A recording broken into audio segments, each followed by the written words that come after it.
directora de FONASA, ex ministra de Estado, Manuel Inostroza, ex superintendente de Salud. Queremos invitar a la doctora Maicho Malí, especialista en salud, los esfuerzos que se están realizando en la actualidad para reformar nuestra salud. El foro y si me ayudan por ahí el comité organizador, si habrá llegado nuestro invitado. ¿Sí? Perfecto, los dejo. Bueno, no sé si hay preguntas, pero yo quisiera partir como en honor a todo lo que han esperado y la paciencia que han tenido, a que quizás cada uno de ustedes pueda usar un minuto de confianza para explayarse en torno a algún tema que les esté resonando, alguna cosa que... Bueno, primero, muchas gracias por la invitación. Un placer estar en el Colegio Médico, como siempre, y estamos todos esperando que el colegio cumpla un gran rol en esta nueva etapa que acaba de partir. Y por cierto, no puedo dejar de saludar a mi maestro, don Hernán Sandoval, que está por ahí, y también a la doctora Matamala, que hace mucho tiempo que no le veía. Qué bueno verla, doctora, y verla también. Y yo quisiera más bien hacer unas poquitas reflexiones. Yo creo que en esta conversación que estamos teniendo estamos hablando de dos temas en paralelo y que es importante definir. Un tema es la transformación del sistema de salud en su conjunto, que tiene que ver con cómo proyectamos este sistema para los próximos 30 años. Y otro tema son los temas de mejoría continua, que tienen que ver con cómo hacemos que este sistema, como funciona actualmente, realmente se mejore. Yo diría que el seminario ha estado fundamentalmente desde cuál es el sistema de salud del futuro, porque la verdad es que los que estaban en el año 52 diseñando el modelo no lo pensaron en cómo mejorar lo que pasaba ahí, sino que pensaron cuál era el modelo que había que armar para que efectivamente la salud de los chilenos, en ese caso la salud materno-infantil, tuviera un impacto significativo en términos de mortalidad y estado nutricional fundamentalmente. Entonces yo haría una invitación. Segunda reflexión, y de ahí podemos, yo tengo algunas ideas al respecto, que no son muy innovadoras por lo demás, pero lo podemos poner después. Y lo segundo que quisiera decir es que en términos de la mejoría, yo creo que aquí hemos hablado varios temas, me voy a fundamentalmente focalizar en el tema de financiamiento y creo que hay algunos puntos que es importante tener estratégicamente claros. Lo primero es que siempre hay poco espacio fiscal. Nosotros efectivamente el gasto está creciendo al triple que lo que crece el crecimiento del país, en general en el mundo, de alrededor de 2 veces crece el gasto en salud, por lo tanto los recursos van a ser siempre insuficientes. Habiendo dicho lo anterior, eso no significa que no tengamos que efectivamente acercarnos a otros países que tienen al menos mayor gasto público, porque nuestro tema es fundamentalmente el gasto público. Lo segundo que quisiera decir es que el gasto fiscal y lo que no nos podemos olvidar que depende siempre de cuál es el espacio fiscal, y el espacio fiscal fundamentalmente es o mayor crecimiento, o que de la torta se agrega más salud, cosa que es poco probable porque la torta de salud es bastante alta en Chile, o hay recursos externos que se agregan, o hay mejor gestión y eficiencia. Y yo sí que creo que hay algunos puntos ahí que podemos mejorar significativamente. Como resumen, porque lo han dicho todos. En primer lugar, nosotros tenemos probablemente, como dije ya, en el gasto fiscal, un tema. En segundo lugar, tenemos un tema que es la recaudación. Tenemos más de un pool, el tema de la ley corta, toda esta discusión tiene que ver un poco con eso. Y ahí quiero hacer un comentario respecto a lo que dijo Carolina. Efectivamente, Carolina, cuando una persona tiene un embarazo es un tema cierto, y cuando tiene una enfermedad previa es un tema cierto, pero todo el sentido de un seguro social es que ese tema cierto para esa persona se disminuye en la medida en que es un tema cierto que solo para esa persona, y por lo tanto el resto de las personas en un seguro social contribuyen a que ese tema cierto no signifique que esa persona tenga una alza de prima, porque es una mirada de seguro individual. Y lo otro que quisiera decir es que lo que sí nosotros tenemos también es que en el tema de cómo pagamos hay una gran deuda. Nosotros no hemos pensado los mecanismos de pago para el país en su conjunto, que es distinto que pensar los mecanismos de pago para los hospitales. No podemos tener un mecanismo de pago que por una parte genere que haya lista de espera y que se vayan a los hospitales, y por otra parte tengamos un mecanismo de pago diferente en los hospitales. Por lo tanto, de nuevo volvemos al tema general. Y también decir que un solo punto más, que es que efectivamente es distinto los aranceles que el catálogo. Nosotros necesitamos tener un catálogo de prestaciones universales completo, independientemente de cuánto de esos podamos tener cobertura financiera y de cuánto. Y eso yo creo que esa diferencia es básica, porque si no, lo que pasa es que nunca se agregan prestaciones al arancel porque tiene un impacto sanitario, y el catálogo en el fondo no se mantiene como un catálogo universal.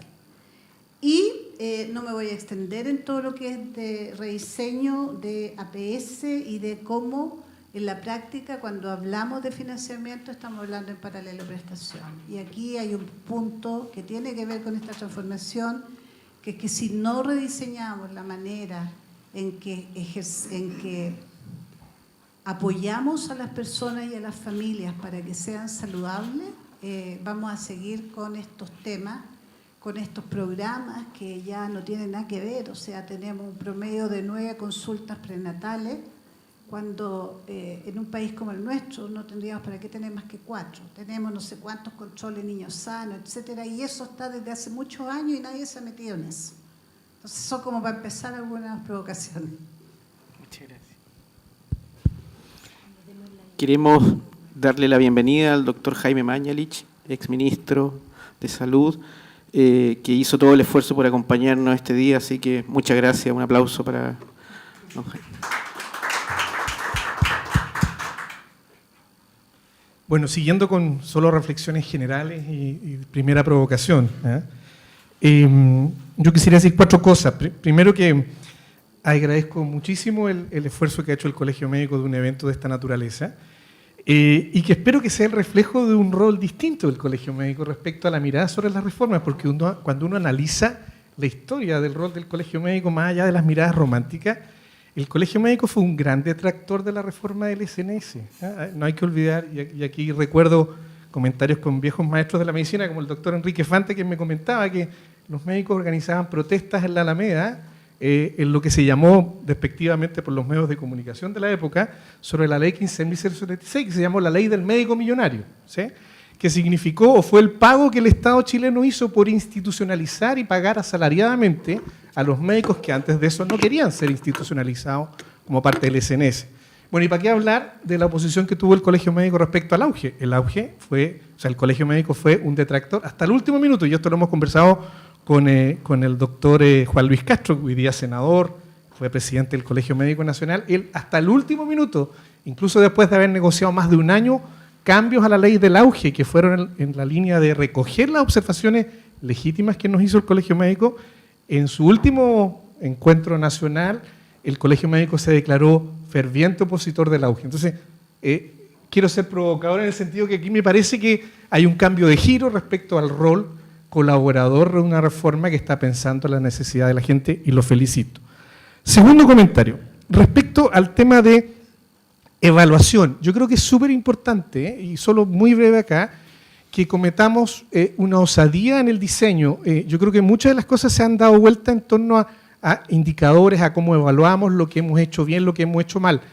Una experiencia de aprender es que en el auge no hicimos, o en la reforma del 2005, no hicimos un prediseño de cómo evaluar la reforma.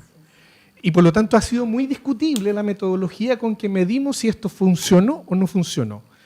Y creo que un aprendizaje que puede promover el Colegio Médico de toda esta experiencia es que en el diseño de reforma que acometamos para esta nueva etapa, sea parte estructural de su diseño una metodología de evaluación en la que nos pongamos de acuerdo al mismo tiempo que la diseñamos, cosa que después sea mucho más fácil para el mundo académico, para el mundo técnico y para distintos actores evaluar si lo que vamos a acometer como reforma en esta nueva etapa cumple o no con los objetivos e indicadores que se diseñaron. Segundo comentario.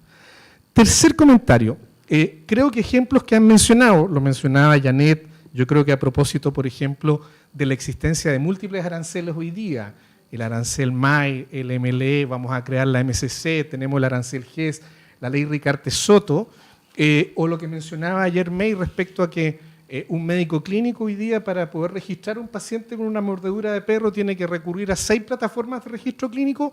Es la simplicidad regulatoria de la reforma que pensemos. O sea, no puede ser que estemos parchando sobre sistemas antiguos o generando marcos regulatorios que se construyen con lógicas distintas a las previas, con lo cual lo único que hacemos es generar un sistema regulatorio frondoso, medio de Frankenstein, digamos, tanto para los clínicos médicos como para los pacientes. Y creo que ese es un tercer principio que creo que me surge como reflexión general. Y mi último comentario es que, si bien, como decía el padre Hurtado, a Dios rezando y con el mazo dando, o sea, si bien podemos mirar a 20 años en la discusión de la reforma, hoy día tenemos una coyuntura que también requiere que tomemos opciones y posiciones, porque tal como incluso lo han dicho todos, lo dijo también incluso Juan Carlos, no hacerse cargo de la coyuntura puede generar situaciones imprevisibles que van a hacer más compleja la discusión de la reforma de largo plazo. Y por lo tanto, los médicos lo han señalado, ustedes acaban de publicar, o el Regional Santiago acaba de publicar una encuesta donde el 54% de los médicos declara que en el último año, al menos sus ingresos o al menos su actividad asistencial, medida por consulta o por cirugía, le ha caído en promedio en un 25%. Un estudio de la Universidad Andrés Bello de hace un año y medio atrás establecía que la renta variable podía verse perjudicada de los médicos, que es el mecanismo más importante de renta de los médicos hoy día en el sector salud, se podría haber afectado o disminuido en un 35%. O sea, ese anuncio ya se está produciendo y lo están alertando los propios médicos. Y los médicos además dicen, en un 70% en esa misma encuesta, que lo que quieren es que el sistema privado asegurador sea reformado y transformado en un sistema mixto y no necesariamente que desaparezca. Y eso es consistente con todas las encuestas, como señala Carolina, la de la Universidad Andrés Bello, la del CEP, la de la UDD, la de la San Sebastián, en donde el 83-84% quiere mantener una posibilidad de elegir el administrador del seguro o el 7%, y por cierto que en la libre elección entre prestadores mixtos públicos y privados un 93-94%. Entonces, recoger el largo plazo, pero sin olvidar la coyuntura y escuchando a los médicos que están reclamando esta inquietud y a los pacientes, me parece fundamental y agradezco el espacio que nos ha generado el Colegio Médico al respecto. Eso.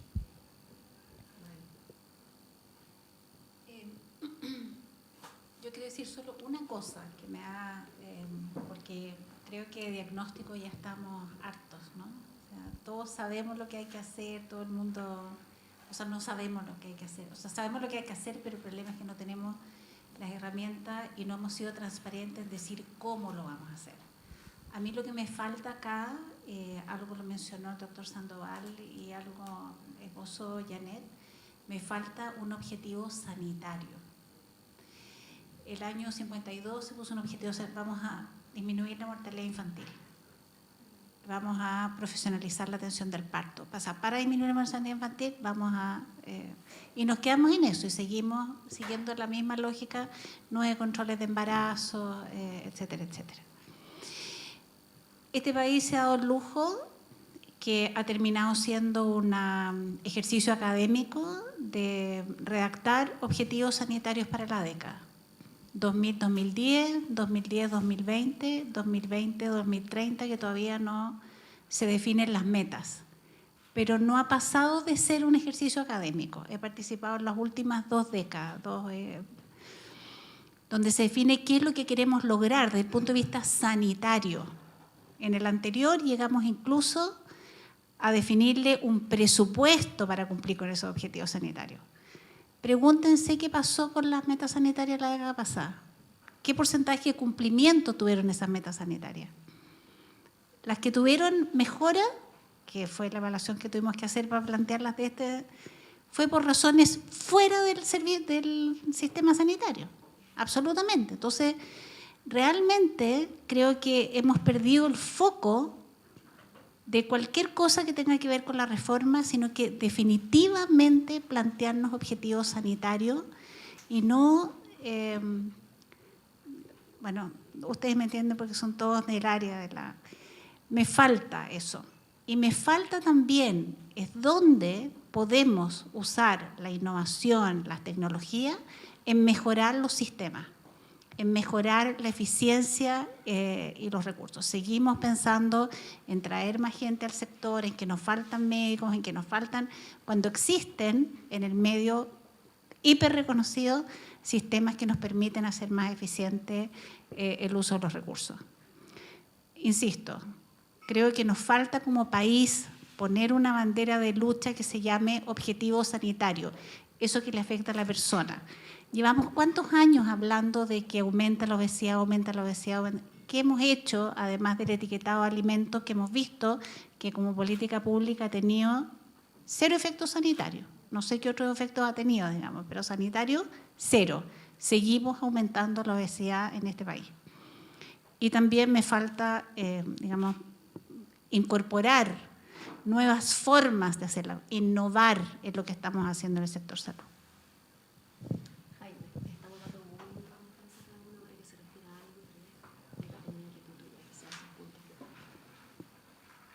Pero es un minuto, ¿no? Aclaro a la audiencia que no tengo ni influenza ni COVID, así que será un adenovirus o lo que fuera, ¿no?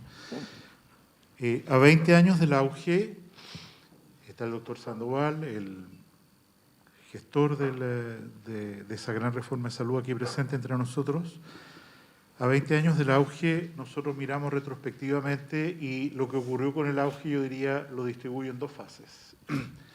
Primero, se genera una política de priorización objetiva de oportunidad, seguridad, garantía de servicio a la población, insisto, de acuerdo a parámetros objetivos, no de acuerdo al pituto, la capacidad de pago, sino que funcionalmente a ver cuál es el problema.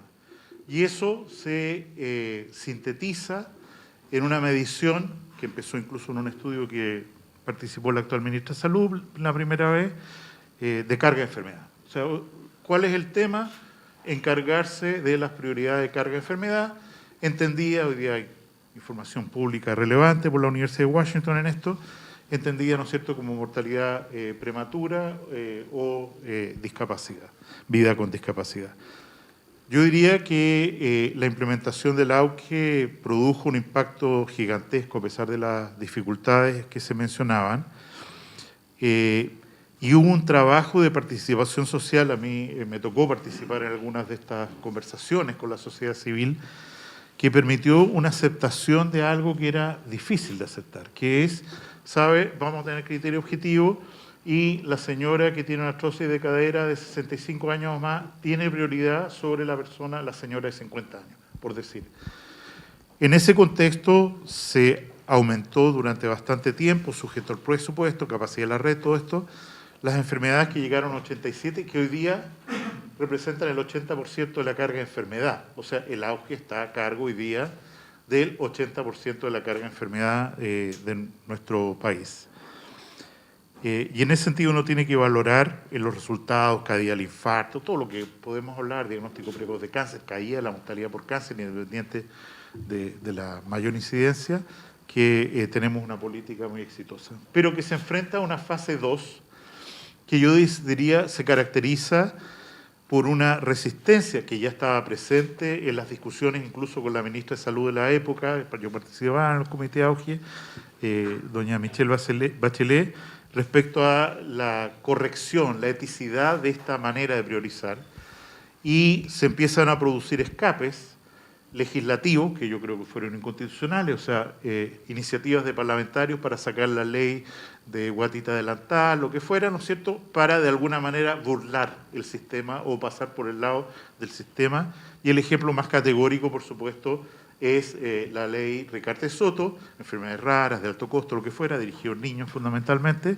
pero que en definitiva nunca niños afectados de enfermedades raras, podrían haber quedado incluidos en el auge. ¿Por qué? Porque la carga de enfermedad afectando a muy pocos niños y por lo tanto años de vida perdidos prematuramente en realidad era muy poco, no podrían haber, y se han generado. Y hoy día yo diría que la aceptación a que exista esta priorización objetiva que es una forma de racionamiento, por supuesto, es muy difícil de aceptar para la ciudadanía. ¿Por qué este sí, yo no, etcétera? Y eso se manifiesta a través de distintas iniciativas, insisto, legales, lobby para que esto esté en la ley auge y todo lo que corresponda.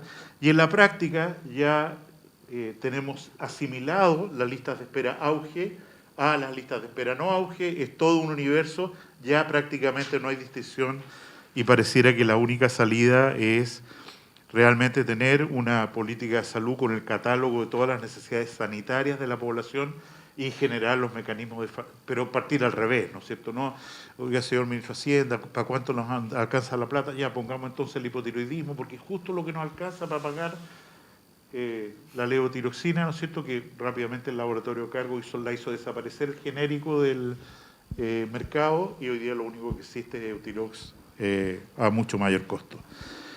En ese sentido, yo creo que ahí hay una pregunta importante de política para el futuro, que en mi opinión pasa por alguna definición, insisto, de un catálogo, de un plan garantizado de salud homogéneo para toda la población, pero podemos hablar de eso en detalle. Respecto a la actual reforma, ¿lo dejo para después? Dale, porque ahí podemos seguir con las preguntas, pero yo quería preguntarte antes algo que tiene que ver con, ¿qué crees tú que falta para el plan garantizado universal? Porque tú lo has propugnado, has hablado mucho de eso, ¿cuál crees que es como el primer paso? Yo creo que ya hay un acuerdo político, o sea, no veo, puede llamarse de distintas maneras, ¿no es cierto? Pero yo no creo que haya hoy día una resistencia conceptual, política o de gente experta en salud que diga no, esto no vamos por ninguna parte, y es cosa de que exista un acuerdo político, una voluntad legislativa para llevarlo adelante los proyectos nuevos o antiguos que se tramiten en el Parlamento. Gracias. Bueno, yo quería hacer una pregunta a Manuel. Manuel, tú has estado sentado en lugares de regulación y quería preguntarte un poco más allá de esta discusión que tuvimos hoy. Carolina nos ha hecho pensar, bueno, si es necesario, digamos, ciertos seguros de segundo piso así desregulados o quizás un poco distorsionadores no hacen necesario preservar seguros primarios. Yo aquí una crítica, creo que las ISAPRES no han puesto sobre la mesa exactamente los cambios que ellos están dispuestos a hacer o cómo podrían plantearse como un seguro primario. Y te quiero preguntar a ti, ¿qué crees que sería, si subsisten las ISAPRES, digamos, las condiciones nuevas para hacer seguros primarios que los hagan dignos de estar en un sistema como el que estamos pensando con un plan garantizado universal, un proyecto que implica que todos universalmente accedamos a una atención primaria, que va a tener mucho más presencia tal vez de Mideso y no solo de salud? Y en segundo lugar, ¿con qué fortalecerías quizás 2 o 3 cosas a la Superintendencia de Salud? Que yo creo que es un tema también muy pendiente y que no estuvo en esta discusión, pero quizás sería bueno esbozarlo. Mira, a ver, sobre el tema de la reforma a una participación de actores privados de la seguridad social, como sería... bueno, yo la vengo propiciando desde el año 2009, desde cuando dejé el cargo de la Superintendencia de Salud. De hecho, hicimos un informe con Camilo. Camilo era analista de la Superintendencia en aquella época, trabajaba en el Departamento de Estudio y contratamos a un consorcio alemán-español. Estaba Peribert dirigiendo el proyecto, que hace poco estuvo en Chile en un seminario además, y propugnábamos un poco el modelo, tomando como referencia el modelo holandés como la posibilidad de guiar como un modelo de cambio a las ISAPRES e introduciéndolos en la lógica de seguridad social con un plan único de salud, digamos, del sistema privado. En una primera etapa, posteriormente podría ser único para el sistema público y privado, con un fondo de compensación de riesgo, sin la declaración de salud, con la eliminación de las preexistencias, con un enfoque mucho más promocional y preventivo, con cambios en los mecanismos de pago, etcétera, ¿no? Y creo que esa sigue siendo la propuesta, a mi juicio, que permita dar viabilidad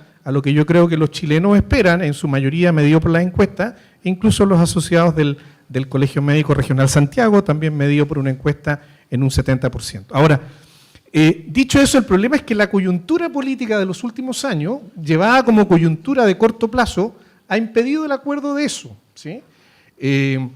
Las ISAPRES se negaron hasta el 2014 terminantemente, ¿no? El 2009, cuando les propusimos este informe, rechazo total.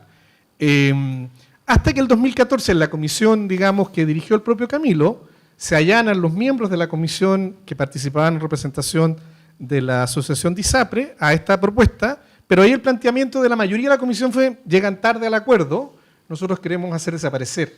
Gradualmente se proponía en aquel entonces con un plazo de 10 años, y tener solo un sistema de seguridad social público, un seguro nacional de salud. Incluso no estaba claro si era una decisión permanente o transicional, porque también sectores de la comisión planteaban más bien llegar a un sistema nacional de salud, donde desapareciera la lógica del seguro y tener un fondo de financiamiento público con una red de prestadores exclusivamente pública. Entonces, desde el 2014 en adelante, la dinámica política ha impedido, hasta que ahora la coyuntura de una ya inviabilidad político-financiera pone de lleno la posibilidad, bueno, hay agua en la piscina. Yo creo que hoy día, como tú has dicho, a la asociación de ISAPRE le ha faltado la fuerza para promover, que sí están dispuestos, cuando uno conversa privadamente o en público con ellos te lo dicen, pero no es algo que está. Hubo una comisión de reforma del Senado que propuso, entre las reformas que dirigió Cristian Baeza, quien nos acompañó hoy día en la mañana, que propone ese mínimo de acuerdo, pero el gobierno dice que en el corto plazo no lo puede impulsar, esta reforma, y que lo va a tirar a una reforma más estructural global a partir de octubre.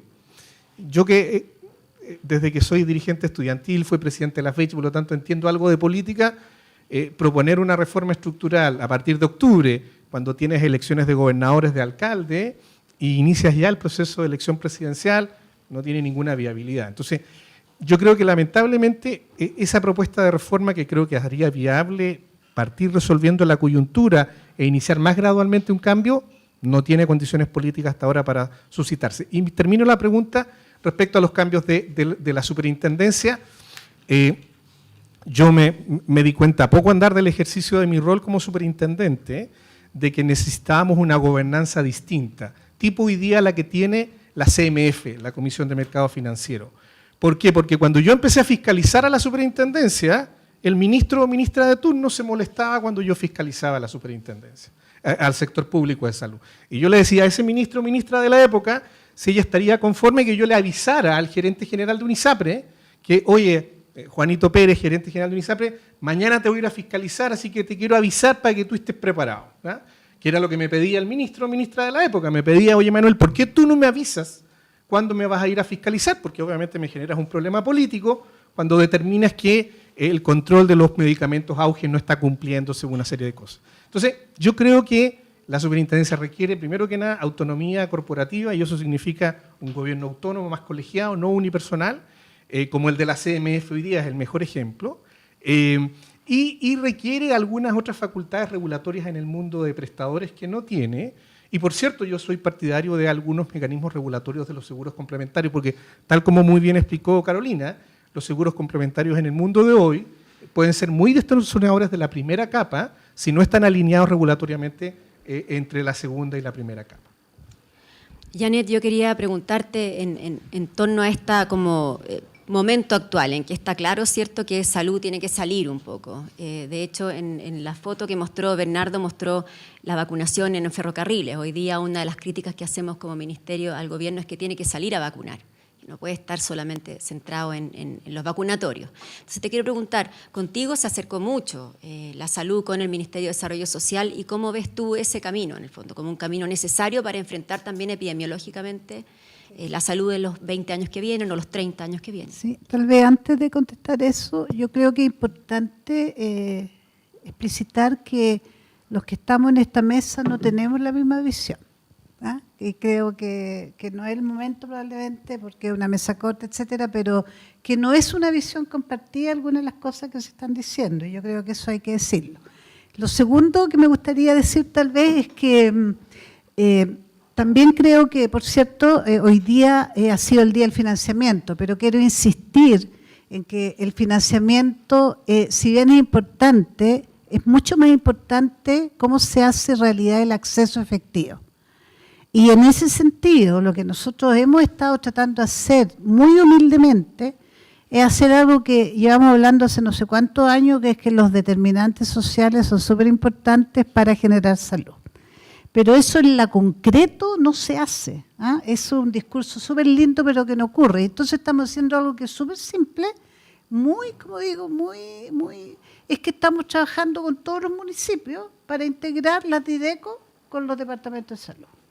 Y estamos utilizando como herramienta una herramienta que se llama Sistema de Gestión Social Local, que el Ministerio de Desarrollo Social ya ha implementado hace 7 años Y lo que en este momento tenemos entonces es que hicimos cosas tales como que conectamos los registros clínicos electrónicos, entonces hay un sistema de alerta. Entonces si tú vas, por ejemplo, vas en tu municipio a buscar tu registro social de hogares, a la persona que está haciendo lo que llamamos el screening sociosanitario le aparece que tú no has ido al examen de medicina preventiva, a que tú, qué sé yo, no tienes la vacunación, etcétera, y hay un mecanismo de derivación interna. Y ahora estamos tratando de hacernos cargo de la agenda para que se pueda agendar directamente.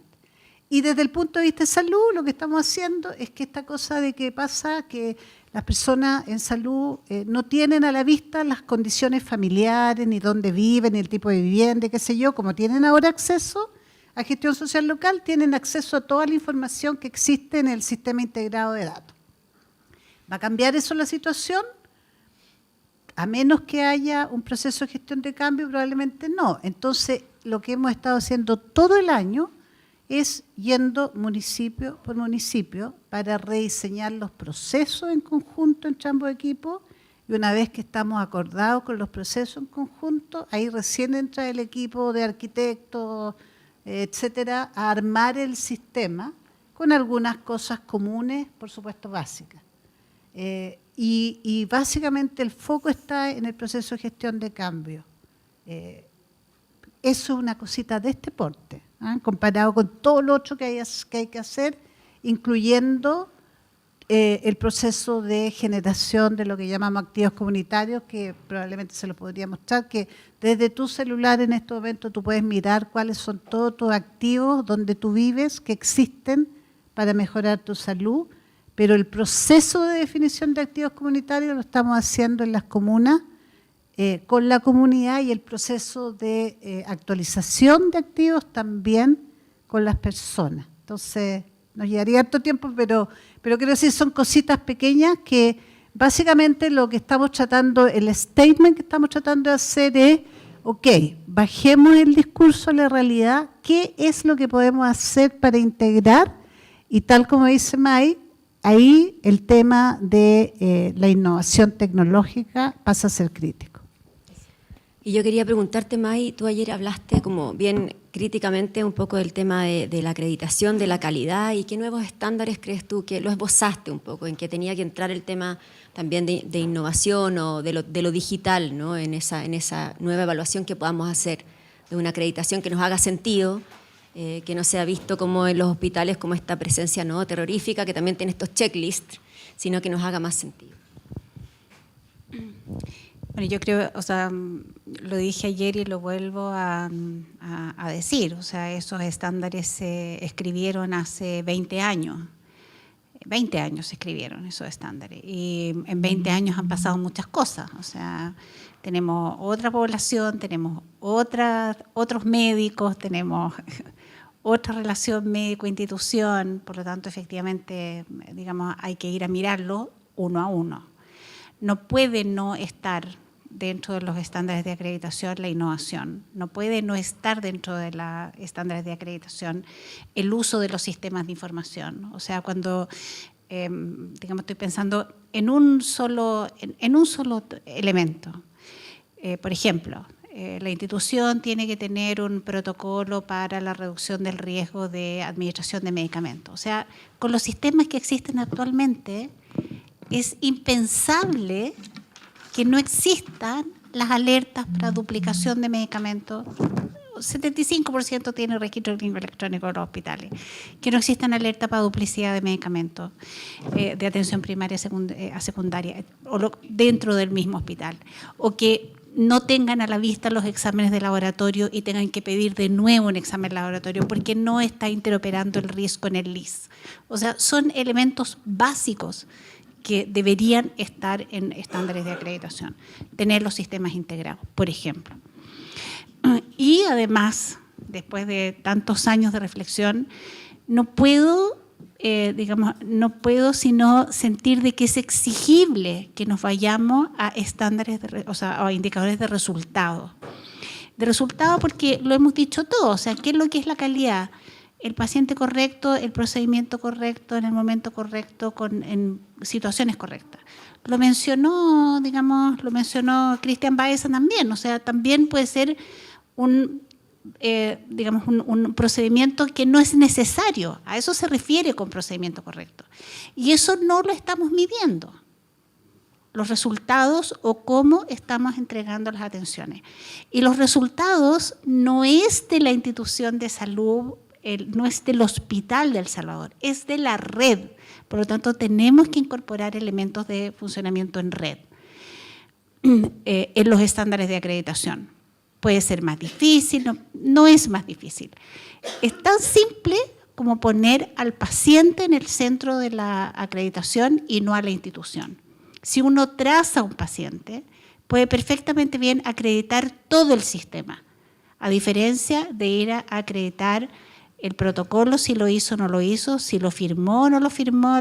No, es que sabe que este protocolo es inválido porque no está firmado por la doctora Chomalí. Más de alguna vez me pasó. Entonces, realmente tenemos que cambiar y por eso decía, necesitamos sentarnos a pensar de nuevo este sistema que se escribió hace 20 años atrás.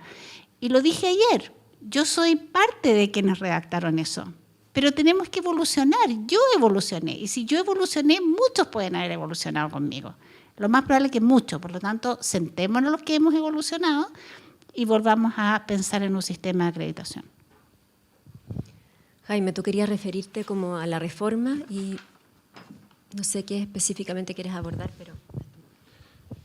Yo creo que nos ha ocurrido algo muy desafortunado y es que toda la agenda de salud ha estado capturada en los últimos 2 años por un aspecto contingente de la reforma y en la práctica hemos perdido 2 años de avance en materias sanitarias importantes. En mi opinión, toda la discusión en relación a la sobrevida, la ISAPRE, no sobrevida, es un tema ya resuelto. Los dados están tirados, no hay nada más que hablar, queda solo que ocurran los hechos que se sabe que van a ocurrir. Estos hechos son en la práctica que el actual gobierno, en una agenda muy claramente pro-Beveridge, o sea, propiedad estatal de los seguros de salud y de los prestadores de salud, ha tenido que renunciar a esa posibilidad durante el actual mandato y vamos a seguir con un sistema mixto, prestador y asegurador, con ires y venires, pero eso para mí ya es un tema, o sea, no va a ocurrir un cambio, no digo empecemos a discutir políticamente si es bueno, no, eso no va a ocurrir. Y habrá que esperar para retomar esa agenda. Beveridge, un gobierno más, 2 gobiernos más, quedará ahí pendiente.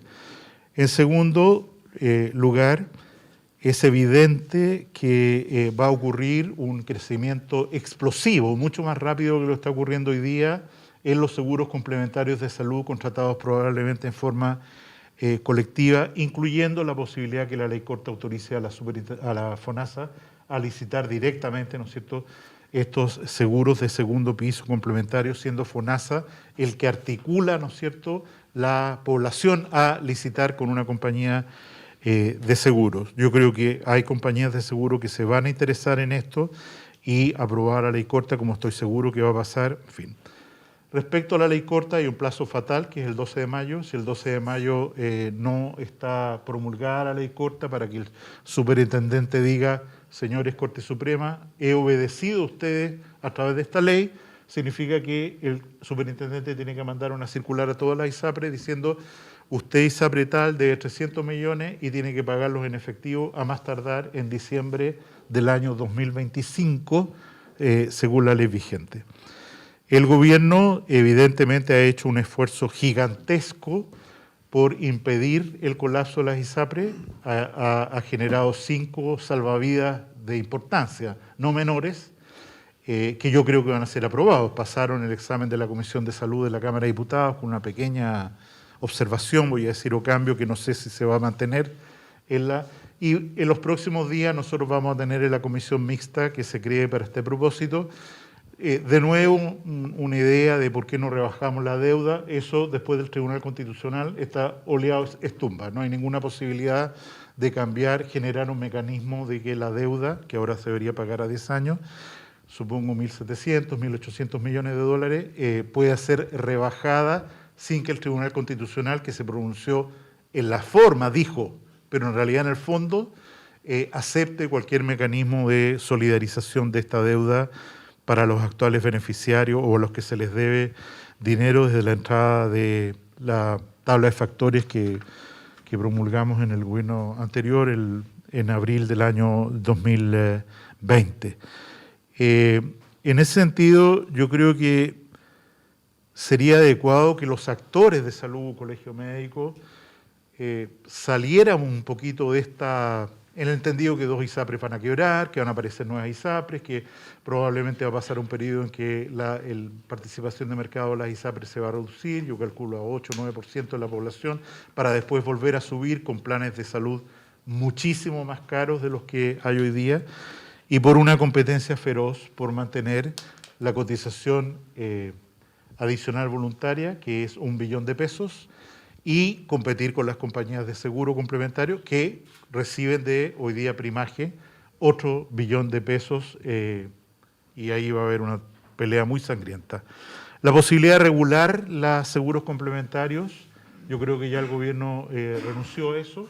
De hecho, ¿no es cierto?, las compañías de seguro lograron que no se tomara dentro de la ley corta la obligación de generar la cobertura catastrófica durante los 2 primeros años. Evidentemente eso es un éxito comercial, digámoslo así, para la compañía de seguro. Y en ese sentido yo creo que la posibilidad de que haya una legislación que entre en competencia con la Comisión del Mercado Financiero, primero, ¿quién manda acá? ¿La Superintendencia de Salud o la Comisión? Cuando se refiere a los seguros complementarios. Y que se genere un cambio ahora para decir los contratos a la española, digamos, no pueden ser anuales, bla, bla, bla. Yo creo que es una cuestión también completamente utópica. El único sentido de comentar esto es que yo creo que ya está bueno. O sea, tenemos que parar esta cuestión de estar capturado por un tema que es muy esencial, importante, que financia la red pública, privada, lo que fuera. Hay 20 argumentos, pero tenemos que mirar al futuro. Tenemos que mirar qué es lo que viene para Chile, qué es lo que viene para los próximos 20 años. Y creo que la ceguera que tenemos para hacerlo en tecnología, en metas sanitarias, lo que fuera, es muy importante. Lo único que yo quisiera agregar para no quedarme después es que hacia el futuro a mí hay una cosa que me preocupa intensamente. O sea, ¿cuál es el foco? Se decía, para mí el tema esencial es el siguiente. Salud tiene que ser una palanca de equidad. Si uno mira la última encuesta CACEN, en esta pobreza multidimensional, se encuentra con una cuestión bien impresionante a la que se le ha dado poco relevancia. Cada uno de estos factores, vivienda, educación, sin entrar en detalle, pesa 25% como un componente de la pobreza multidimensional. ¿Qué es lo que dice la encuesta CACEN? Que en relación a la pobreza multidimensional, nosotros somos un país mucho más equitativo en salud que en cualquiera otro de los determinantes de esta pobreza multidimensional, que en realidad son los determinantes sociales. El más importante de ellos es educación, o sea, la diferencia de la contribución a la pobreza, de las diferencias en el nivel educacional o el resultado educacional, son atroces, gigantescas, y por eso tener una salud primaria que eduque en salud es una cuestión que yo creo que es un objetivo fundamental, y creo que todo tiene que ser mirado con esa perspectiva. ¿Cómo logramos, en un país que envejece, que la calidad de vida es cada vez más complicada, que la fuerza de trabajo se debilita, salvo la inmigración calificada, lo que fuera, cómo logramos que efectivamente salud sea progresivamente una palanca más poderosa para la equidad entre todos los chilenos? Yo sé que está fuera del sector salud así como foco, pero si uno mira un poquito de zoom out, efectivamente es un tema crucial. Y de hecho me preocupa enormemente que innovaciones tecnológicas que vemos con mucho entusiasmo, que la industria vende con gran énfasis y mucha gente se interesa por adquirirla, en la práctica contribuyan a aumentar la inequidad en lugar de disminuirla, como de hecho ya está pasando y está siendo denunciado en muchas partes del mundo como un problema muy grave de la llegada, no voy a decir inteligencia artificial para no hablar de marcianos, sino que de sistemas tecnológicos que hacen que la educación previa en salud o lo que fuera, de quien al final de cuentas es el destinatario favorecido por esa tecnología, amplíe la diferencia y la brecha socioeconómica. Janet.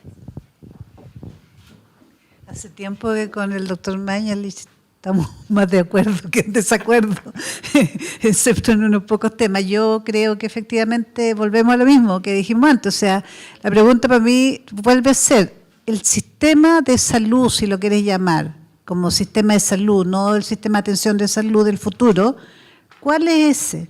¿Qué es lo que queremos lograr?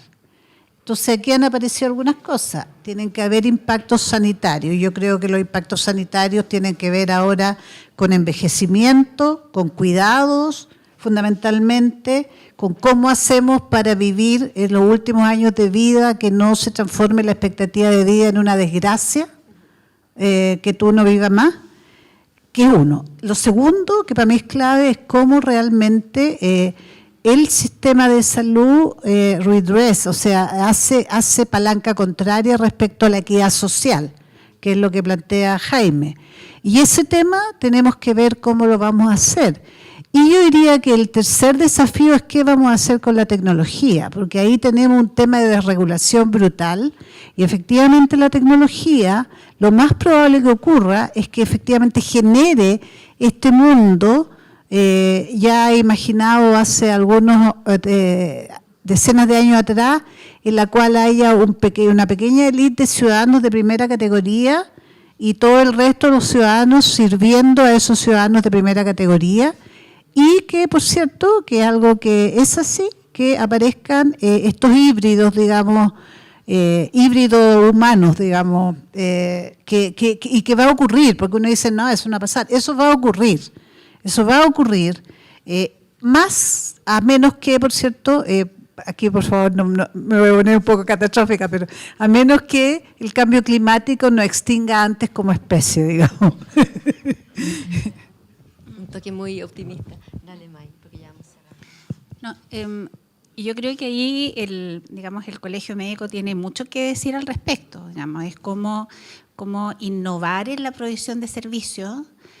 Es un tema fundamental y hay mucha resistencia del grupo médico, y lo digo con toda responsabilidad, en entregar ciertas, no sé cómo llamarlo, potestades a tecnologías, ¿sí? Que se pueden resolver en una primera etapa con tecnología versus con una consulta médica que es escasa. Entonces ahí yo creo que el colegio tiene un rol, la resistencia a la telemedicina, la resistencia al uso de los wearables, los sistemas de monitoreo, no porque voy a perder al paciente, y con las listas de espera que tenemos, creo que ahí el colegio me encantaría que tuviera una postura en relación a ese tema. Bueno, yo... queremos ir cerrando. Tú querías decir algo, Manuel, sí, antes. Sí. Un último comentario. A propósito de los modelos y cómo involucrar este trabajo más en lo promocional y preventivo, yo creo que algo que nos permite visualizar la transformación digital, y cuando uno mira experiencias como, por ejemplo, dado que se ha mencionado aquí los países escandinavos, yo por un trabajo académico me tocó interactuar con los daneses, con Dinamarca. Ellos, gracias a la gestión, a la modernización del Estado y la transformación digital, han establecido mucho más liquidez o han desinstitucionalizado la cartera de servicios respecto a lo que nosotros tendemos a mirar como estructura de servicio. Ellos ya no hablan de hospitales de mediana, alta, hablan de hospitales educativos o no educativos, punto. Además están concentrados en la mesa complejidad. Si lo analizamos, tienen 20 hospitales, de los cuales 18 son de lo que entendríamos nuestros 69 hospitales de más alta complejidad. No tienen hospitales comunitarios. Ellos lo que tienen son, muchos, en nuestra lógica, muchos CRS y CDT combinados con la parte curativa, que nosotros criticamos tanto de la atención primaria. O sea, esta actividad curativa de la atención primaria prácticamente está muy intrincada con la parte ambulatoria resolutiva de nuestros CDT y CRS. Y en el fondo los consultorios OCEFAM son preventorios, son centros de intervención comunitaria, con financiamiento dedicado, con actividad. Entonces, los consultorios daneses no son consultorios de atención médica, son grupos médicos dedicados a la intervención comunitaria local, territorial, con enfoque intersectorial, con enfoque... exactamente. Entonces, y de hecho, el enfoque al 2030 de todos los países escandinavos es que 50 de 100 pesos se van a gastar en promoción y prevención. Esa es la meta que ellos tienen con este enfoque, ¿sí? Y están reduciendo las camas, ya van en 2,8 camas, muy lejos del promedio de la OCDE de 3,84, y más cerca de nuestro mirado como deficitario nivel de 2,1, 2,2 camas. Entonces, yo creo que ahí hay un espacio también de mirar, y se requiere mucha transformación cultural, porque hay mucha resistencia de los actuales equipos de salud a mirar esto, porque están todos acostumbrados a que este es mi consultorio, mi hospital, mi centro. Entonces, mirar esto desde otra dimensión es un nuevo paradigma que va a revolucionar la estructura de cómo se organiza el modelo de atención de salud. Eso. Bueno, para ir terminando, agradecerles a todos los que estuvieron hoy día acá en esa conferencia de Paul Ivern. Per Ivern. Él habló en la Escuela de Salud Pública y lo que dijo primero es que había que ponerse de acuerdo en ciertos valores. Y yo creo que eso es algo que se ha dado en la discusión de estos 3 días. Hemos hablado de algunos valores que tenemos que rescatar. La gran experiencia del auge, pienso, es en un país donde todo se paga, donde en todos lados tenemos que pagar y tan caro por la vida, ¿no? Incluyendo el gasto de bolsillo. La experiencia de gratuidad que da el auge, de que uno tiene, por el hecho de tener una patología, tiene una oportunidad, una calidad, una garantía de acceso y protección financiera. Eso que se logró con el auge, yo creo que es una experiencia muy notable para las personas que vivimos en este país, donde de nuevo como que estamos tan segmentados, ¿no? Y tan metidos en este modelo de que todo efectivamente tiene como un costo, un cobro, un pago. Yo quisiera agradecer a todos los que están acá. Creo que el Colegio Médico, más allá de sus posiciones históricas, hoy día lo forman miles de médicos y médicas que tienen todo el afán de cumplir sus proyectos. Yo los veo bastante activos, conectados con la telemedicina, conectados con sus pacientes, conectados con modelos mucho más avanzados. Creo que hoy se nos ha presentado la reforma de salud y parece tan importante que parta de una atención primaria en la cual todos seamos partes. Pienso que una experiencia también muy gratificante, la única, diría yo, dentro de la pandemia, fue esto de que se nos ofreciera gratuitamente en toda la atención primaria, con esos funcionarios, la vacuna a todas las personas de este país. Eso fue notable y fue para muchas personas, estoy pensando en los afiliados a ISAPRE, el primer momento en que conocieron la atención primaria. Y yo siento que ahí hubo como una experiencia muy virtuosa. Y hoy la atención primaria pasa a ser un lugar que ya conocieron, que lo conocieron de nuevo desde la gratuidad, y la invitación es a que lo sigamos habitando.